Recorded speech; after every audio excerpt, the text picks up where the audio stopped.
A gente sempre vai pensar em duas linhas de causas: as causas mecânicas e as causas psicossociais. As causas mecânicas, elas têm a ver com o que a grande maioria das pessoas até cita como causa dos seus problemas. Muitos entendem pela postura de trabalho, muito tempo sentado, o tipo de mobília, né, desse trabalho, de estar ou não bem ajustado, bem adequado, a gente chama isso de ergonomia. O uso, né, sem dúvida, de certas tecnologias, como o computador hoje prende as pessoas numa postura estática, numa estação de trabalho. O celular traz novas cargas de uso dessa coluna, que é também representado por sobrecargas, por vetores de força anômalos, né, para as estruturas da coluna. Então, quando as pessoas colocam o colchão, não é hoje uma causa tão no topo da lista, mas sempre, né, há uma colaboração, então é importante também perceber, né, sobre o bom cuidado do uso e manutenção desse colchão, virane, etc., mas já não é uma causa tão especial, primária, né, como antigamente pensava-se, mas ela não está descartada. A questão a forma de carregar cargas, de movimentar-se de maneira com ângulos anômalos, sobrecarga, pessoas que têm trabalho mais braçal, pessoas que têm trabalho em posições difíceis, né? Como muitas vezes a jardinagem, carregador de cargas, pessoas que trabalham como motoristas, né? Em qualquer função onde eu dirigir é muito intenso, prolongado. Então, Mulheres são que diversas carregam causas bolsas pesadas, mecânicas. não? Oi? Mulheres que carregam bolsas muito Sim, pesadas, eu às falei vezes elas nem sobrecargas, se né? dão conta. A sobrecarga não é só o estar trabalhando, né, carregando cargas, mas no dia a dia mesmo, mau hábito até de ter uma bolsa mesmo que podia ser mais aliviada. Então, essas causas mecânicas as pessoas normalmente citam com mais facilidade, mas aquelas também de ordem psicossocial, que tem a ver com todo o restante que a gente nomeia como qualidade de vida.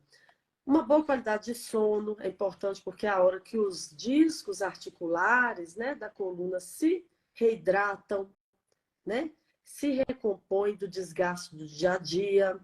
Os fatores de estresse, né, autocobrança, metas exageradas, sejam pessoais ou profissionais, a autoaceleração, as pessoas com nível de ansiedade altíssimo, ela já muda a condição de rigidez da musculatura. Tudo bem, situações que vêm, que a gente não procura, que são situações emocionais que sofremos, né? Todos estamos em risco de passar, também são fatores que podem desencadear. E, como você falou, a lombar é aquela área próxima à cintura, né? E a lombar, ela é ainda mais a zona de dor, zona de queixas de coluna, muito mais ainda que a cervical.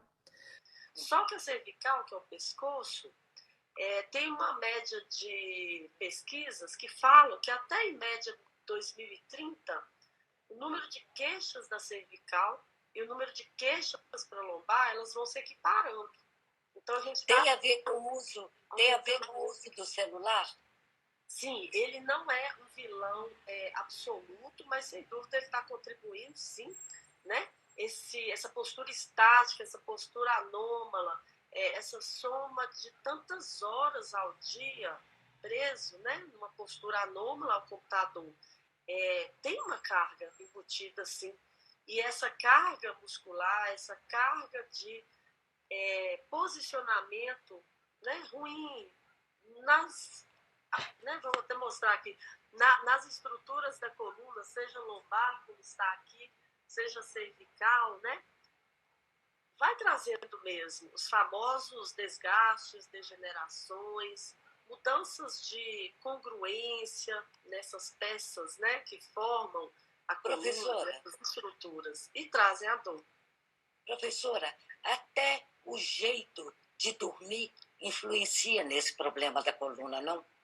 É verdade, a preferência é pela lateral, dormir de lado, ou barriga para cima, que a gente fala, né? Decúbito dorsal.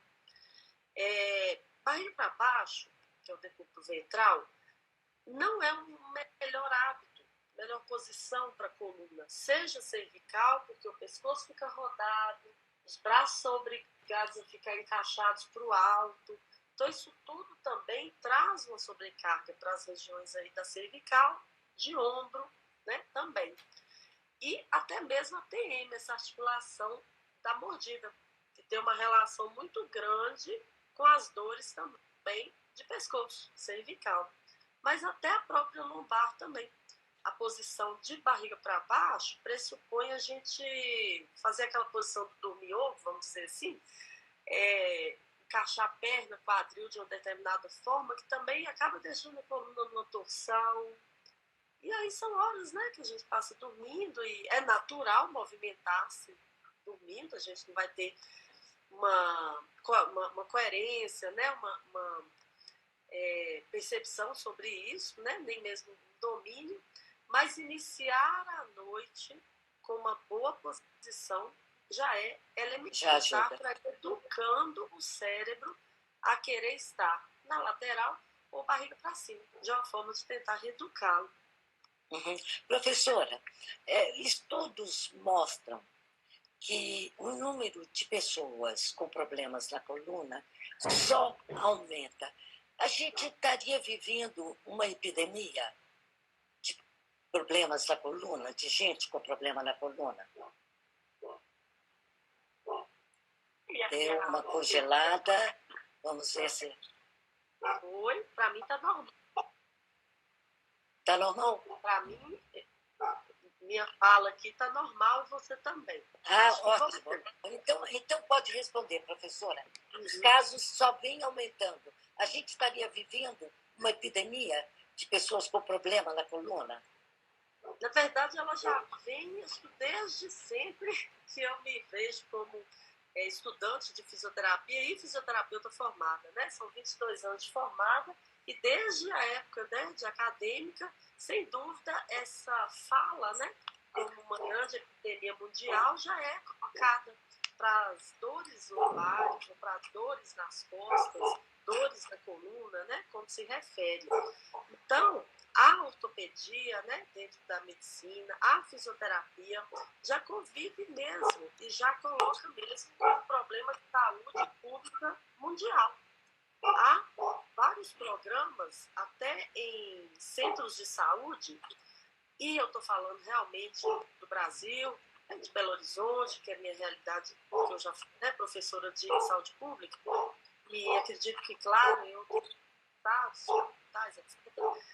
E há programas dentro dos postos de saúde ligados à questão da lombalgia, assim como há a questão do hipertenso diabético, por exemplo, que as pessoas convivem e já sabem que tem.